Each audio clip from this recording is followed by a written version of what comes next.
현우는 눈을 뜨자마자 빈자리를 더듬었습니다. 소연은 또 없네요. 주말 아침이면 의뢰 그랬습니다. 시계를 보니 8시 벌써 등산 갔을 시간입니다.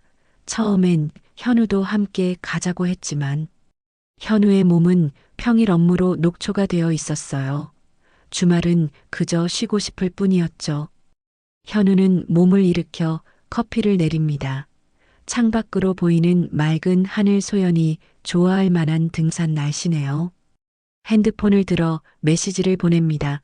잘 다녀와 조심해. 소연의 답장은 빠르게 왔습니다. 응. 나중에 봐. 이모티콘 하나 없는 건조한 답장이 요즘 더 잦아진 것 같습니다. 소연이 등산에 빠진 건 석 달 전부터였어요.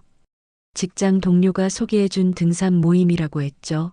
처음엔 노메이크업의 단순한 등산복 차림이었는데 어느 순간부터 화장을 하고 나가기 시작했습니다.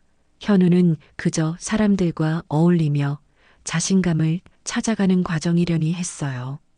거실 탁자 위에는 소연의 등산 인증 사진들이 놓여 있습니다. 단체 사진 속 소연은 밝게 웃고 있지만 어딘가 어색함이 느껴지네요. 사진 속 인물들 사이에서 미묘한 긴장감 같은 것이 보이는 건 현우의 예민함 때문일까요? 핸드폰을 다시 들어 소연이 속한 등산 모임 단톡방을 살펴봅니다. 소연이 현우를 초대해 놓은 방이죠. 오늘 일정은 북한산 오전 코스? 점심 먹고 하산 다음 주는 설악산 당일치기 메시지가 올라와 있어요. 사진은 단체 사진뿐 개인 사진은 없습니다. 현우는 무심코 소연의 서랍을 열어봅니다. 새로 산 등산화 바람막이 재킷, 그리고 낯선 향수병 하나. 현우는 향수를 집어들어 냄새를 맡아봅니다. 소연이 평소 쓰던 향수와는 다른 향이네요.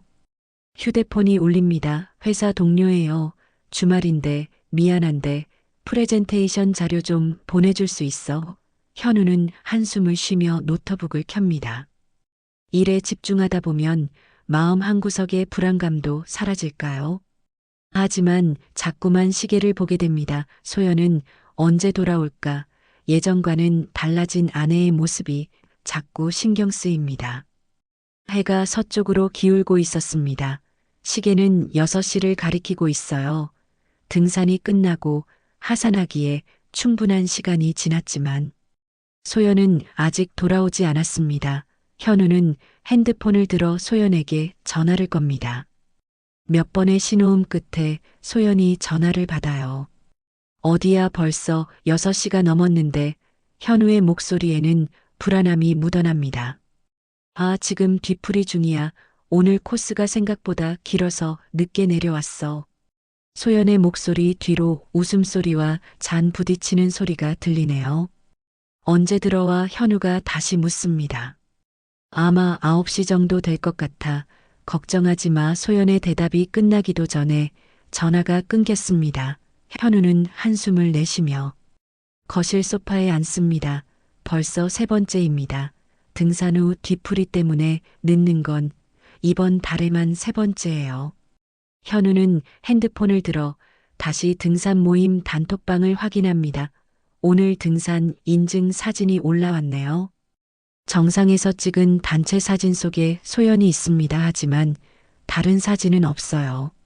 하산 후 뒤풀이 사진도 없습니다. 옆에 누가 있는지, 어디서 뒤풀이를 하는지 알 수 없네요. 샤워를 마치고 나오자 현관문 소리가 들립니다. 10시 30분. 소연이 예상보다 더 늦게 돌아왔어요.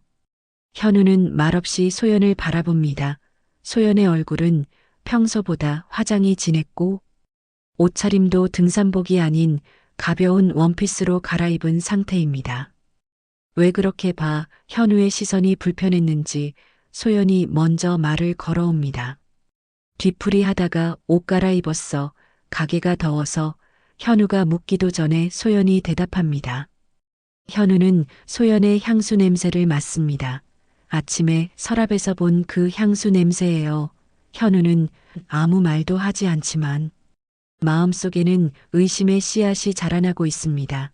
소연은 욕실로 들어가 샤워를 시작합니다. 현우는 소연의 가방을 살펴봅니다. 영수증 한 장이 보이네요. 오후 4시 모 카페에서 결제된 영수증입니다. 등산을 마치고 하산하는 중이었을 시간이에요. 산 정상에서 어떻게 카페에 갔을까요? 현우는 영수증을 제자리에 돌려놓고 침대에 누웠습니다. 소연이 샤워를 마치고 나왔을 때 현우는 자는 척합니다. 다음 주말이 기다려지지 않네요. 소연은 또 등산을 간다고 했으니까요. 현우는 평일 오후 일찍 퇴근했습니다. 상사에게 개인 사정이 있다고 말하고 나왔어요. 사실 오늘은 미리 계획한 날이었죠. 소연이 회사에서 퇴근하는 모습을 보기 위해 소연의 회사 앞에서 기다리고 있습니다. 소연은 현우가 기다리고 있다는 사실을 모르죠. 현우의 가슴은 쿵쾅거립니다. 이런 일을 해본 적이 없었기 때문이에요. 아내를 미행한다니 현우 자신도 믿기지 않습니다. 오후 5시 30분 소연이 회사 건물에서 나왔습니다. 평소와 다름없는 회사 정장 차림이지만 화장이 평소보다 진해 보이네요. 현우는 거리를 두고 소연을 따라갑니다. 소연은 지하철역으로 향하지 않고 근처 카페로 들어가요. 현우는 카페 맞은편 벤치에 앉아 소연을 지켜봅니다. 약 15분 후 한 남자가 카페에 들어갑니다. 30대 중반으로 보이는 남자는 소연을 발견하고 미소를 지으며 다가가네요.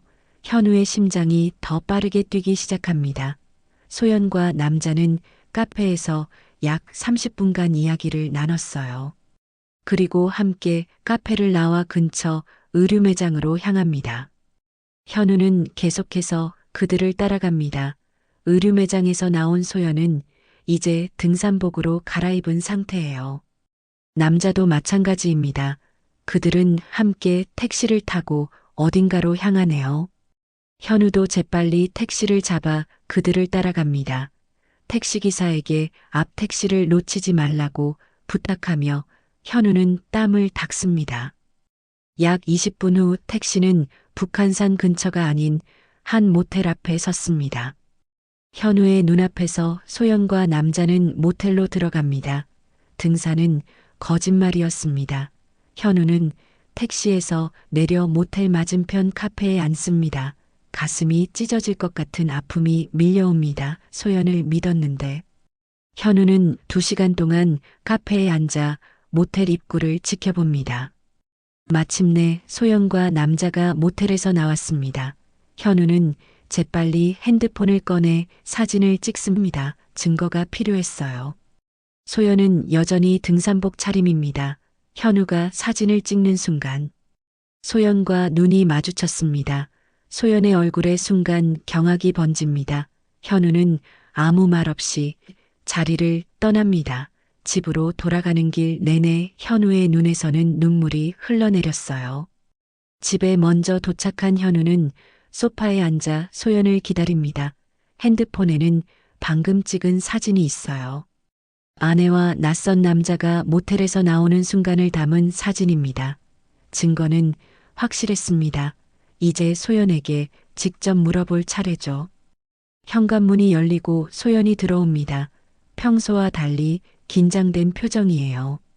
현우와 눈이 마주치자 소연은 잠시 머뭇거리다 말을 꺼냅니다. 오늘 왜 거기 있었어? 소연의 목소리가 떨리네요. 설명해 줄 거 있지 않아. 현우의 목소리는 차갑습니다. 뭘 설명하라는 거야. 난 그저 등산 모임에 갔다 온 것뿐이야. 갑자기 당신이 나타나서 사진을 찍고. 무슨 짓이야. 소연은 오히려 화를 내며 방어적인 태도를 취합니다.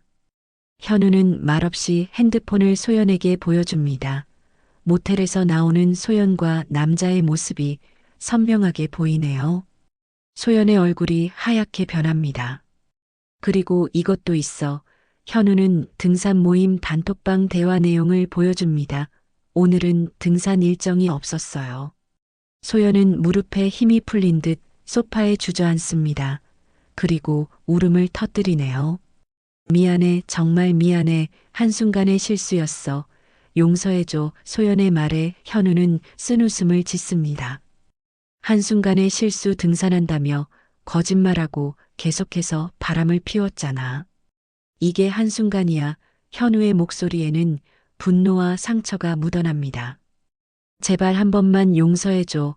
다시는 그러지 않을게. 소연은 현우의 손을 잡으려 하지만 현우는 손을 빼립니다. 누구야? 그 남자는 현우가 묻습니다. 같은 회사 다른 부서 직원이야. 몇 번 만나다 보니 이렇게 되었어. 소연의 대답에 현우는 한숨을 내쉽니다. 그래, 한 번만 용서하게 하지만 다시는 그 남자를 만나면 안 돼. 이해했지. 현우의 말에 소연은 고개를 끄덕입니다. 현우는 소연을 용서했지만 마음속으로는 그녀를 믿지 않기로 결심했습니다. 신뢰는 이미 깨져버렸어요. 그날 밤 현우는 거실 소파에서 잠을 청했습니다. 소연과 같은 침대에서 자는 것이 불가능하게 느껴졌기 때문이에요. 용서의 말이 있은 후 2주일이 지났습니다. 겉으로는 평화가 찾아온 것 같았지만 현우의 마음속에는 여전히 의심이 남아 있었어요. 소연은 더 이상 등산 모임에 나가지 않겠다고 약속했습니다. 하지만 현우는 그녀가 변했다고 믿지 않았죠. 현우는 사설 탐정을 고용했습니다. 소연의 일상을 감시하기 위해서였어요. 탐정에게 소연의 사진과 그 남자의 사진을 건네주었습니다. 탐정은 일주일간 소연을 미행하기로 했어요. 현우는 마음이 무거웠습니다. 아내를 감시한다는 것이 옳은 일일까? 하지만 더 큰 상처를 받기 전에 진실을 알아야 했습니다. 탐정으로부터 첫 보고서가 도착했습니다. 소연은 평일 근무를 정상적으로 하고 있었어요. 특별한 이상 징후는 없었습니다. 현우는 안도의 한숨을 내쉬었습니다. 어쩌면 소연이 정말로 변했을지도 모른다는 생각이 들었어요. 하지만 3일 후 탐정으로부터 다시 연락이 왔습니다. 소연이 점심시간에 회사를 나와 그 남자와 만났다는 내용이었어요.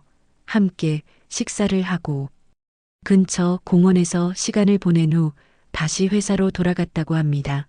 현우는 실망감에 가슴이 무너져 내렸습니다. 소연은 여전히 그 남자를 만나고 있었어요. 이틀 후 탐정으로부터 결정적인 증거가 도착했습니다. 소연이 금요일 오후에 반차를 내고 회사를 일찍 나왔다는 내용이었습니다. 그리고 그 남자와 함께 호텔로 향했다는 사실도요. 탐정은 두 사람이 호텔에 들어가는 장면과 몇 시간 후 나오는 장면을 모두 사진으로 찍어 보내왔습니다. 현우는 사진을 보며 가슴이 찢어지는 아픔을 느꼈어요. 현우는 모든 증거를 확보했습니다. 소연의 거짓말, 그 남자와의 만남 호텔 출입 기록까지 모든 것이 명확했어요. 현우는 더 이상 참을 수 없었습니다. 이제는 결단을 내려야 할 시간이었습니다. 현우는 변호사를 만나기로 결심했습니다. 이혼 절차에 대해 상담받기 위해서였어요. 현우는 마음을 굳혔습니다. 소연과의 관계는 이제 끝났어요. 신뢰가 완전히 무너진 관계는 회복이 불가능하다고 생각했습니다. 현우는 조용히 이혼 서류를 준비하기 시작했어요. 소연에게는 아직 알리지 않은 채로요. 변호사와의 상담을 마치고 돌아온 현우는 모든 것이 준비되었다고 느꼈습니다. 이혼 서류에는 재산 분할에 관한 내용이 명시되어 있었어요. 현우는 소연에게 재산을 나눠주지 않기로 결심했습니다. 상간자를 상대로 한 소송도 준비했어요. 현우는 소연이 퇴근하고 돌아오길 기다렸습니다. 저녁 7시 소연이 집에 돌아왔습니다. 현우는 거실 테이블 위에 서류들을 펼쳐놓고 소연을 기다리고 있었어요. 이게 뭐야? 소연은 서류를 보며 물었습니다. 이혼 서류야. 현우의 목소리는 차갑고 단호했습니다. 뭐 이혼이라고? 왜 갑자기? 소연은 당황한 표정을 지었습니다. 갑자기가 아니야. 넌 여전히 그 남자를 만나고 있잖아. 지난 금요일에도 호텔에 갔었지. 현우가 말하자 소연의 얼굴이 하얗게 변했어요. 어떻게 알았어? 소연의 목소리가 떨렸습니다. 알고 싶었으니까 알게 됐지. 이것 좀 봐. 현우는 탐정이 찍은 사진들을 소연에게 보여주었습니다. 호텔에 들어가는 모습, 나오는 모습, 점심시간에 만나는 모습, 모든 순간이 찍혀 있었어요. 소연은 소파에 주저앉았습니다. 더 이상 변명할 수 없다는 것을 알았나 봅니다. 물기 어린 눈으로 현우를 바라보며 말합니다. 한 번만 더 기회를 줘. 정말 이번엔 확실히 끊을게. 소연이 사정했습니다. 이건 한두 번이 아니야. 사람은 고쳐지지 않아. 현우는 단호하게 말했습니다. 이미 한 번 용서했지만 소연은 변하지 않았어요. 두 번 다시 같은 실수를 반복할 수는 없었습니다. 현우는 이혼 서류를 소연에게 내밀었습니다. 서명하라는 의미였어요. 소연은 주저하다가 결국 펜을 들어 서명했습니다. 현우의 결심이 단단하다는 것을 느꼈기 때문이었죠. 그리고 자신의 잘못을 부정할 수도 없었어요. 현우는 소연에게 일주일 안에 집에서 나가줄 것을 요구했습니다. 현우는 이 집을 두 사람이 결혼한 후 현우의 돈으로 대출을 받아 구입한 것이라고 설명했어요. 소연은 재산 분할 없이 이혼하는 것에 동의할 수밖에 없었습니다. 자신의 잘못이 명백했기 때문이에요. 소연은 침실로 가서 짐을 싸기 시작했습니다. 현우는 거실 소파에 앉아 깊은 생각에 잠겼어요. 10년 동안의 결혼 생활이 이렇게 끝나다니. 현우는 슬펐지만 동시에 홀가분한 마음도 들었습니다. 거짓으로 가득 찬 관계는 이제 끝났어요. 이혼이 성립된 후 현우는 소연과 관계했던 남자에게 상간자 소송을 제기했습니다. 변호사는 확보한 증거들이 충분하다고 말했어요. 모텔 이용 내역, 사진 탐정 보고서 등 모든 증거를 법원에 제출했습니다. 상대방은 변명의 여지가 없었죠. 재판 당일 법정에는 긴장감이 감돌았습니다. 현우는 단정한 정장 차림으로 법정에 들어섰어요. 그 남자도 나타났지만 소연의 모습은 보이지 않았습니다. 현우와 소연의 이혼이 확정된 후 소연은 연락이 두절된 상태였어요. 아마도 부끄러움 때문에 법정에 나오지 않은 것 같습니다. 판사는 모든 증거를 꼼꼼히 검토했습니다. 특히 탐정이 찍은 사진과 호텔 출입 기록에 주목했어요. 증거가 명백했기에 판결은 빠르게 내려졌습니다. 판사는 현우의 손을 들어주며 손해배상 판결을 내렸어요. 그 남자는 현우에게 상당한 금액의 위자료를 지불해야 했습니다. 법정을 나서는 현우의 마음은 복잡했습니다. 승소했지만 기쁘지는 않았어요. 오히려 긴 악몽이 끝났다는 안도감이 컸습니다. 현우는 변호사와 함께 커피숍에 들어갔어요. 이제 어떻게 하실 계획입니까? 변호사가 물었습니다. 아직은 계획이 없어요. 일단 돌아가서 쉬고 싶습니다. 현우의 대답에 변호사는 고개를 끄덕였어요. 집으로 돌아가는 길 현우는 불현듯 소연이 궁금해졌습니다. 지금 어디서 무엇을 하고 있을까? 하지만 그런 생각은 금방 지워버렸어요. 이제 소연은 현우의 삶과 무관한 사람이 되었습니다. 새로운 시작을 위해 과거는 깨끗이 잊어야 했어요. 집에 도착한 현우는 오랜만에 마음의 평화를 느꼈습니다. 더 이상 소연의 행적을 의심하며 초조해할 필요가 없어요. 더 이상 아내의 거짓말에 상처받을 일도 없습니다. 비록 혼자가 되었지만 현우는 오히려 홀가분했어요. 진실된 관계가 아니었다면 차라리 혼자인 편이 낫다고 생각했습니다. 현우는 오랜만에 맥주 한 캔을 따서 베란다에 나갔습니다. 저녁 하늘을 바라보며 깊은 숨을 내쉬었어요.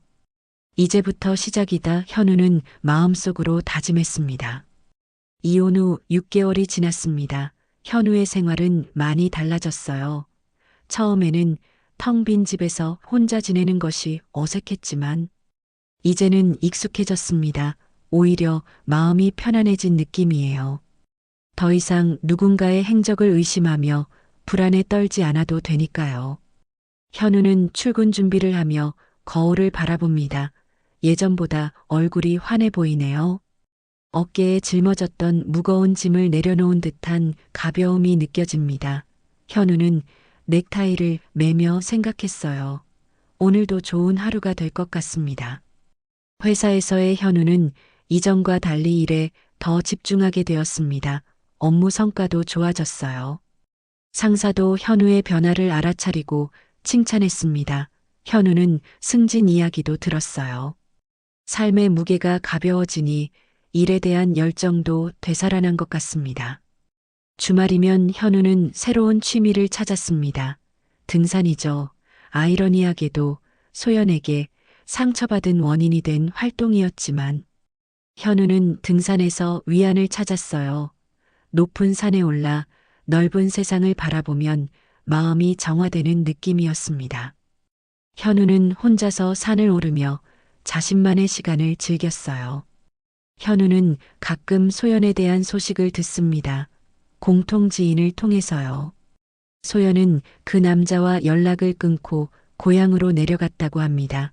현우에게 위자료를 지불한 남자도 회사를 그만두고 다른 도시로 이사했다고 해요. 모두의 삶이 흩어졌지만 각자의 길을 찾아가고 있는 듯합니다. 어느 평화로운 일요일 아침 현우는 베란다에서 커피를 마시며 하늘을 바라봅니다. 문득 이 모든 일이 운명이었을까 하는 생각이 들었어요. 아픔을 겪었지만 그 덕분에 자신을 더 사랑하게 되었고 진정한 평화를 찾았습니다. 현우는 커피 잔을 들어올리며 중얼거립니다. 혼자라도 평화로운 게 좋다. 이제 현우의 삶에는 거짓이 없었습니다. 오직 진실만이 있었어요. 그리고 그 진실 속에서 현우는 행복을 찾아가고 있었습니다. 앞으로의 삶이 어떻게 펼쳐질지는 모르지만 현우는 더 이상 두렵지 않았습니다. 아픔을 이겨낸 자신을 믿기 때문이에요. 현우는 깊은 숨을 들이마시고 내쉬었습니다. 새로운 하루가 시작되었습니다. 현우의 인생 역시 새로운 장이 펼쳐지고 있었어요.